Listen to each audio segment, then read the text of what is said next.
미국 초등학교 교실 한가운데서 선생님이 쓰러졌습니다. 입에서 거품이 나오고 경련이 일어났죠. 학부모들은 비명을 지르고 아이들은 울음을 터뜨렸습니다. 그런데 단 한 명, 한국인 엄마가 달랐습니다. 911 불러주세요. 날카로운 외침과 함께 즉시 심폐소생술을 시작했죠. 의료진들은 말했습니다. 당신 아니었으면 이 환자 평생 4살 지능으로 살았을 겁니다. 그런데 제시카는 실어증에 걸렸고 모든 의사들이 포기했습니다. 제시카는 기적적으로 살아났는데 왜 이런 아픔이 계속되는 걸까요? 실어증은 극복할 수 있을까요? 제시카에게 다시 한번 기적이 찾아올까요?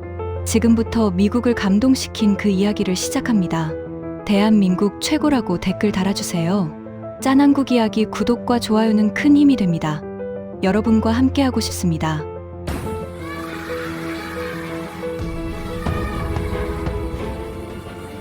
안녕하세요. 저는 제시카입니다. 29살이고요. 미국에서 초등학교 교사로 일하고 있어요. 오늘은 정말 특별한 날이었습니다. 학부모님들을 교실에 모시고 공개 수업을 하는 날이었거든요. 사실 저는 평소에 아이들 앞에서 수업하는 게 익숙하고 학부모님들과 대화하는 것도 전혀 어려워하지 않는 편이에요. 그런데 이상하게 그날 아침부터 뭔가 찜찜한 기분이 들더라고요. 아침 8시 교실에 들어섰을 때 이미 몇몇 학부모님들이 뒷자리에 앉아 계셨어요. 다들 미소를 지으며 저를 반갑게 맞아주셨죠. 저도 인사를 건넸는데 그때부터였어요. 심장이 평소보다 빠르게 뛰기 시작했습니다. 쿵쿵 쾅쾅.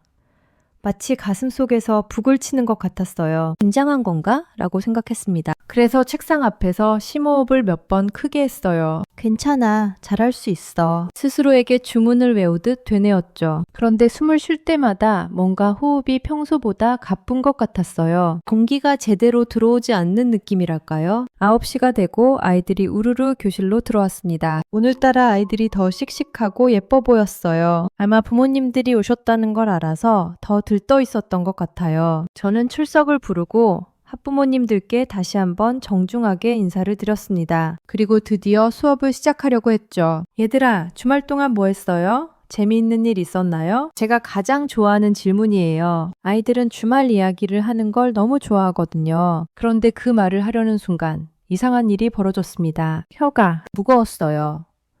마치 입안에 돌덩이가 들어있는 것처럼요. 발음이 평소처럼 또렷하게 나오지 않았습니다. 얘들아, 주말은 어떠?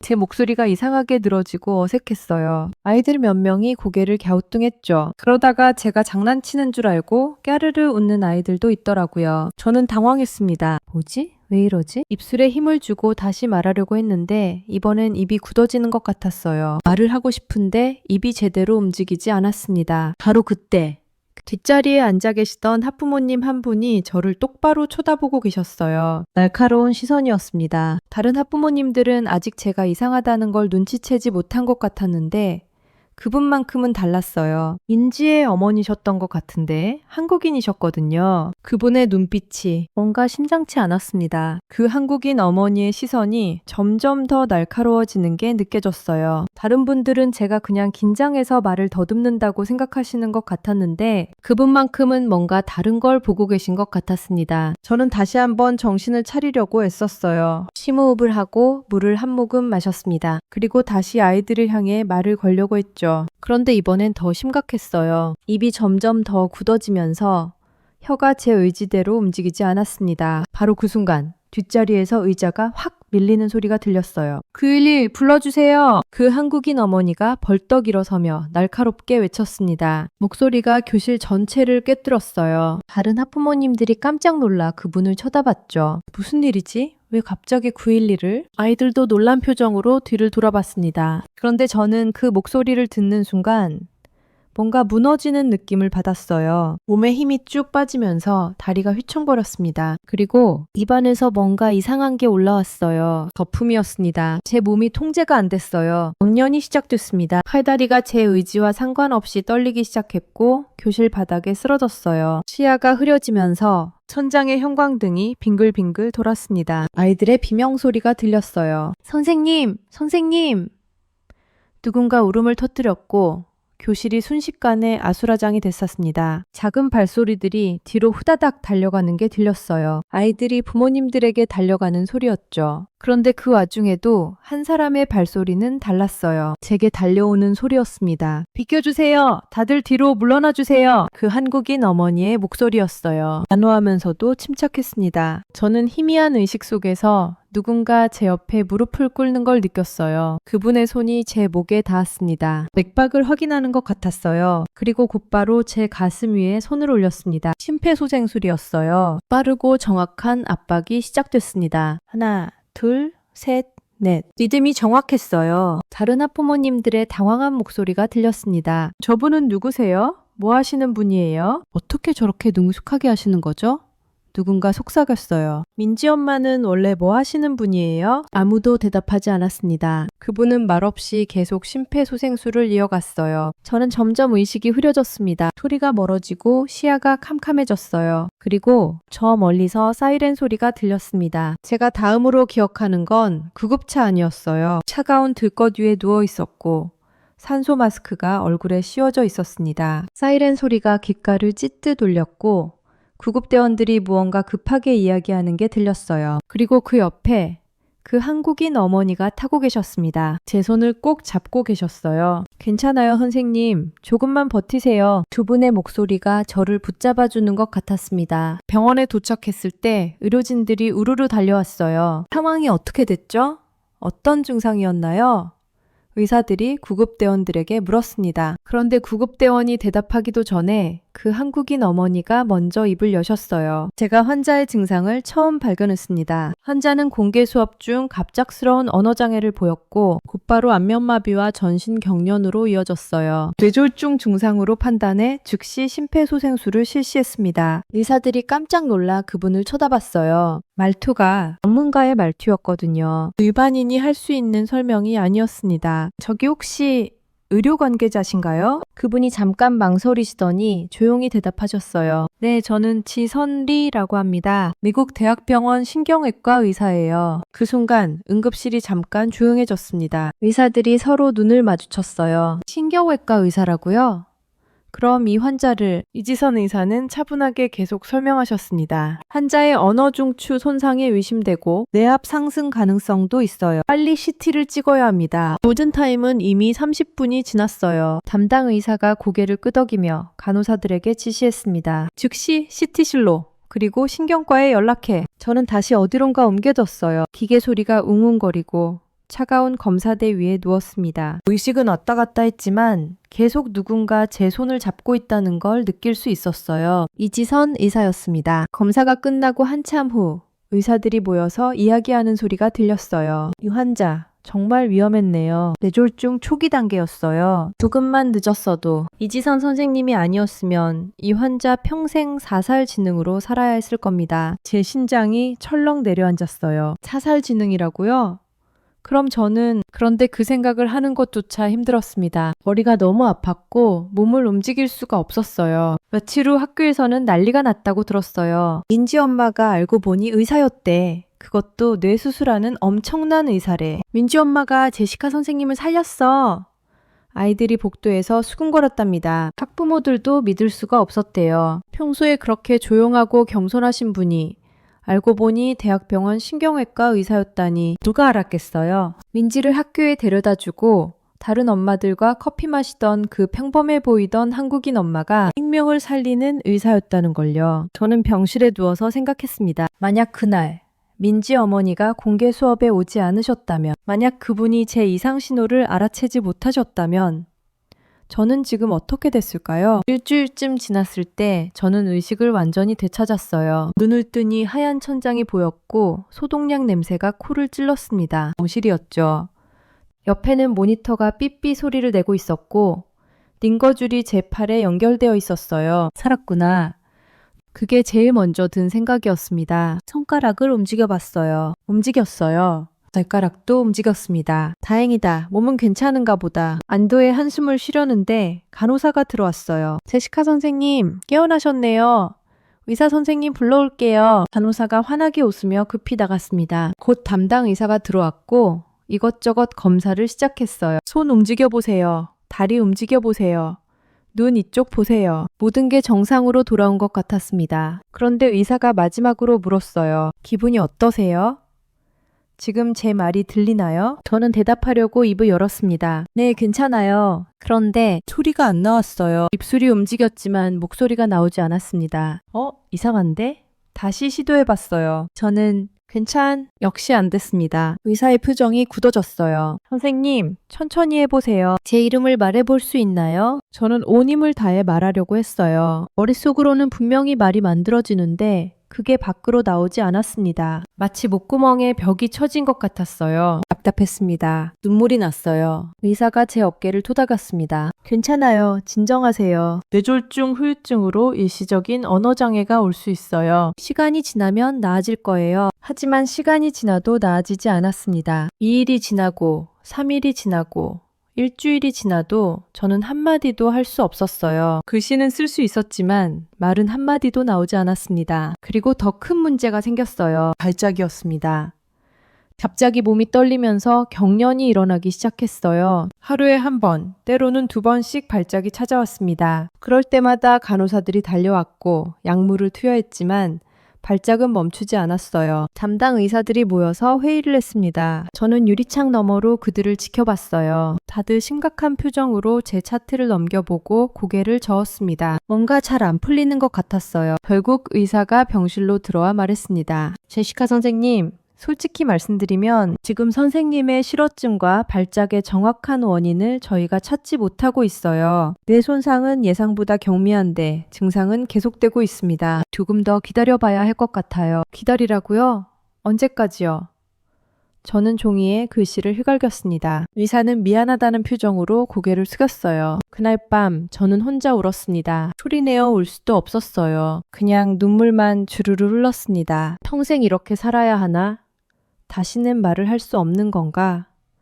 아이들에게 다시 돌아갈 수 있을까? 다른 의사들은 저를 포기한 것 같았어요. 매일 회진을 돌면서 제 상태를 확인했지만 점점 더 무기력한 표정으로 바뀌어 갔습니다. 원인을 모르겠다. 더 기다려봐야 한다. 그런 말만 반복했죠. 하지만 이지선 의사는 달랐습니다. 그분은 자신의 환자도 아니었는데 거의 매일 제 병실에 들렀어요. 출근길에 잠깐 들르기도 하고 퇴근 후에 들르기도 했습니다. 처음에는 그냥 안부를 물으시는 줄 알았어요. 괜찮으세요? 오늘은 좀 어때요?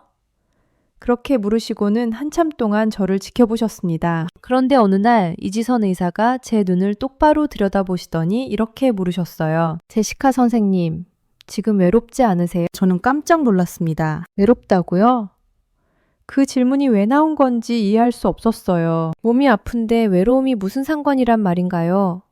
저는 고개를 갸우뚱했습니다. 이지선 의사는 제 손을 잡으시더니 조용히 말씀하셨어요. 선생님 눈빛이 제 딸 민지가 처음 미국에 왔을 때랑 똑같아요. 말은 못하지만 눈이 뭔가를 애타게 찾고 있어요. 그게 뭔지 아세요? 저는 대답할 수 없었습니다. 하지만 그 말을 듣는 순간 가슴이 뜨끔했어요. 맞았습니다. 저는 외로웠어요. 병원에 혼자 누워있는 게 말도 못하고 아무도 제 마음을 몰라주는 게 너무 외로웠습니다. 이지선 의사는 한참을 생각하시더니 갑자기 일어서셨어요. 알겠어요. 제가 뭘 해야 할지 알 것 같아요. 그리고 그분은 병실을 나가셨습니다. 어디로 가시는 건지, 무슨 생각을 하시는 건지 저는 알 수 없었어요. 다음 날 담당 의사들 사이에서 수군거림이 들렸습니다. 이지선 선생님이 제시카 환자 부모님께 연락했대요. 부모님이 비행기로 4시간 거리에 사시는데 빨리 오시라고 했대요. 그리고 학교에도 연락해서 아이들이 편지를 쓰게 했대요. 편지요? 왜요? 다른 의사가 물었습니다. 글쎄요, 잘 모르겠어요. 심리치료라도 하시려나 봐요. 의사들은 고개를 갸우뚱했어요. 뭔가 이해가 안 된다는 표정이었습니다. 그중 한 명이 중얼거렸어요. 이 환자 문제는 뇌 손상인데 부모님을 불러서 뭘 어떻게 하겠다는 거지? 심리적 위로가 실어증을 고칠 수 있나? 하지만 이지선 의사는 흔들리지 않으셨어요. 그분은 며칠 후 다시 제 병실에 오셔서 말씀하셨습니다. 선생님 부모님께서 내일 도착하세요. 그리고 학교 아이들이 선생님께 편지를 썼어요. 곧 가져올 거예요. 저는 깜짝 놀라 눈을 크게 떴습니다. 엄마 아빠가 온다고요? 아이들이 편지를? 가슴이 두근거렸어요. 그런데 동시에 걱정도 됐습니다. 부모님께 짐만 되는 거 아닐까? 아이들이 저를 보고 실망하진 않을까? 이지선 의사는 제 표정을 읽으시고는 미소 지으셨어요. 괜찮아요. 곧 다 좋아질 거예요. 믿으세요. 이지선 의사의 말대로 다음날 오후에 부모님이 도착하셨어요. 간호사가 병실 문을 열고 들어오더니 환하게 웃으며 말했습니다. 제시카 선생님, 가족분들 오셨어요. 저는 가슴이 철렁했어요. 엄마 아빠를 만나고 싶었지만 동시에 두려웠습니다. 제 모습을 보시면 얼마나 놀라실까? 말도 못하는 딸을 보시면 얼마나 속상하실까. 문이 열렸고 엄마가 먼저 들어오셨어요. 그 순간 엄마 얼굴이 일그러지더니 눈물이 주르르 흘렀습니다. 제시카야, 우리 딸! 엄마는 달려오셔서 제 손을 꼭 잡으셨어요. 아빠도 뒤따라 들어오셨는데 평소엔 절대 우시지 않는 아빠도 눈시울이 붉어지셨습니다. 저도 울고 싶었어요. 엄마, 아빠라고 부르고 싶었습니다. 하지만 목소리가 나오지 않았어요. 그저 눈물만 주르르 흘렀습니다. 엄마가 제 눈물을 닦아주시며 괜찮아, 다 괜찮아질 거야. 엄마가 여기 있잖아. 라고 속삭이셨어요. 그렇게 한참을 가족끼리 손만 잡고 있었습니다. 말은 없었지만 그것만으로도 위로가 됐어요. 적어도 저는 혼자가 아니구나. 엄마 아빠가 옆에 계시는구나. 그 생각만으로도 마음이 조금 편해졌습니다. 그날 저녁 이지선 의사가 병실에 들어오셨어요. 손에 노란 봉투를 가득 들고 계셨습니다. 봉투가 20개는 넘어 보였어요. 제시카 선생님, 아이들이 보낸 편지예요. 한 명도 빠짐없이 다 썼어요. 엄마가 봉투를 받아들으시더니 하나씩 열기 시작하셨습니다. 첫 번째 편지는 민지가 쓴 거였어요. 예쁜 분홍색 편지지에 삐뚤빼뚤한 글씨로 이렇게 적혀 있었습니다. 선생님, 저는 민지예요. 선생님이 쓰러지셨을 때 정말 무서웠어요. 하지만 우리 엄마가 선생님을 살려주셨어요. 그러니까 선생님은 절대 괜찮을 거예요. 선생님, 빨리 나와서 학교에 돌아오세요. 선생님 목소리가 너무 보고 싶어요. 엄마가 편지를 읽어주시는데 저는 또 눈물이 났어요. 민지의 얼굴이 떠올랐습니다. 항상 밝게 웃던 그 아이의 모습이요. 두 번째 편지는 제이슨이 쓴 거였어요. 선생님, 제이슨이에요. 선생님은 제일 좋은 선생님이에요. 우리 반에 다시 돌아와 주세요. 선생님 없으면 수업이 재미없어요. 세 번째, 네 번째, 다섯 번째. 엄마가 편지를 하나씩 읽어주실 때마다 아이들의 얼굴이 하나씩 떠올랐습니다. 엠마, 마이클, 소피아, 루카스. 모두 다 제 아이들이었어요. 각자의 글씨체로, 각자의 말로 저를 응원하고 있었습니다. 선생님 힘내세요. 빨리 나으세요. 우리가 기다리고 있어요. 선생님을 사랑해요. 20통의 편지를 다 읽는데 1시간이 걸렸어요. 엄마도, 아빠도, 저도 모두 눈물로 범벅이 됐습니다. 그런데 이상한 건 그 눈물이 슬픈 눈물만은 아니었다는 거예요. 뭔가 따뜻한 것들이 가슴속에서 차오르고 있었습니다. 이지선 의사가 조용히 미소 지으며 말씀하셨어요. 이제 준비됐어요. 다음날 아침 병실은 조용했어요. 엄마는 제 옆 간이 침대에서 주무셨고 아빠는 의자에 앉아 졸고 계셨습니다. 창문으로 아침 햇살이 들어왔어요. 새로운 하루였습니다. 저는 침대에 누워서 어젯밤 받은 편지들을 다시 꺼내봤어요. 노란 봉투들이 침대 옆 테이블에 가지런히 놓여 있었습니다. 하나씩 다시 펼쳐봤어요. 민지의 편지, 제이슨의 편지, 엠마의 편지, 삐뚤빼뚤한 글씨들이 너무나 사랑스러웠습니다. 그 순간 뭔가 가슴속에서 뜨거운 게 올라왔어요. 울컥하는 감정이었습니다. 저는 이 아이들을 너무 사랑하는데 이 아이들도 저를 이렇게 생각해 주는구나. 엄마 아빠가 비행기로 4시간이나 날아와서 제 곁에 있어 주시는구나. 나는 혼자가 아니구나. 그 깨달음이 온 순간 눈물이 터졌습니다. 그런데 이번엔 달랐어요. 지금까지는 소리 없이 눈물만 흘렀는데 이번엔 뭔가 목구멍에서 소리가 나오려고 했어요. 흐느끼는 소리였습니다. 엄마가 잠에서 깨셨어요. 제시카야, 왜 그래? 어디 아파? 저는 엄마를 봤습니다. 그리고 입을 열었어요. 목소리를 내고 싶었습니다. 뭔가 목구멍의 벽이 무너지는 것 같았어요. 엄마. 소리가 나왔습니다. 작고 떨리는 목소리였지만 분명히 소리가 났어요. 엄마가 깜짝 놀라 벌떡 일어나셨습니다. 제시카야, 지금 뭐라고 했어? 다시 한번 해봐. 저는 울면서 다시 말했어요. 엄마, 아빠. 아빠도 화들짝 놀라 일어나셨습니다. 제시카가 말을 했어. 말을 했다고. 그러자 더 많은 말들이 쏟아져 나왔어요. 보고 싶었어요. 무서웠어요. 너무 외로웠어요. 말이 나오면서 눈물도 함께 쏟아졌습니다. 소리내어 울 수 있다는 게 이렇게 행복한 일인지 몰랐어요. 간호사가 급히 들어왔고 곧 담당 의사들도 달려왔습니다. 모두 믿을 수 없다는 표정이었어요. 어떻게 이게 가능하죠? 어제까지만 해도 한마디도 못 하셨잖아요. 이지선 의사도 오셨어요. 그분은 전혀 놀라지 않으신 표정으로 저를 지켜보시다가 조용히 미소 지으셨습니다. 담당 의사가 물었어요. 이지선 선생님, 이걸 예상하신 거예요? 어떻게 알았죠? 이지선 의사가 대답하셨습니다. 제시카 선생님의 뇌 손상은 처음부터 경미했어요. 하지만 심리적 트라우마가 컸죠. 갑작스러운 생사의 경계를 경험하면서 극심한 불안과 외로움이 언어 중추를 차단했던 겁니다. 몸의 병은 약으로 고치지만 마음의 병은 사랑으로 고치는 거예요. 의사들이 고개를 끄덕였습니다. 그중 한 명이 감탄하며 말했어요. 놀랍네요. 의학 교과서엔 없는 처방이지만 가장 정확한 처방이었어요. 저는 이지선 의사를 봤습니다. 그분은 제 손을 잡고 말씀하셨어요. 이제 괜찮을 거예요. 선생님은 사랑받는 사람이에요. 그걸 잊지 마세요. 그리고 살면서 실수하는 거에 너무 겁내하지 마세요. 능력 있는 다른 이들도 살면서 실수하고 살아요. 자신을 너무 꽉 잡고 살지 마세요, 선생님. 아셨죠? 그날 이후로 발작도 멈췄습니다. 신기하게도 더 이상 경련이 오지 않았어요. 몸이 완전히 회복되기 시작한 겁니다. 마음이 너무 편했어요. 자유를 찾은 새가 된 기분이었어요. 한 달 후 저는 학교로 돌아갔습니다. 조문을 들어서는 순간 아이들이 우르르 달려왔어요. 선생님! 선생님이다!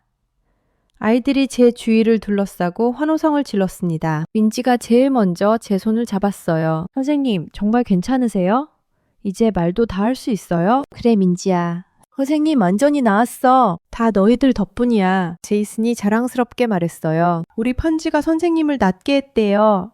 우리 엄마가 그러셨어요. 아이들의 웃음소리가 복도에 가득했습니다. 그 소리를 듣는 것만으로도 행복했어요. 제가 다시 이곳으로 돌아올 수 있다는 게 기적처럼 느껴졌습니다. 교무실에 들어가니 동료 선생님들이 모두 일어나서 박수를 쳐주셨어요. 교장 선생님도 오셔서 제 손을 꼭 잡으셨습니다. 제시카, 정말 다행이야. 우리 학교에 천사가 있었던 것 같아. 민지 어머니 말이야. 맞아요. 저도 들었어요. 한국인 학부모가 의사셨다면서요? 그것도 뇌 전문 의사?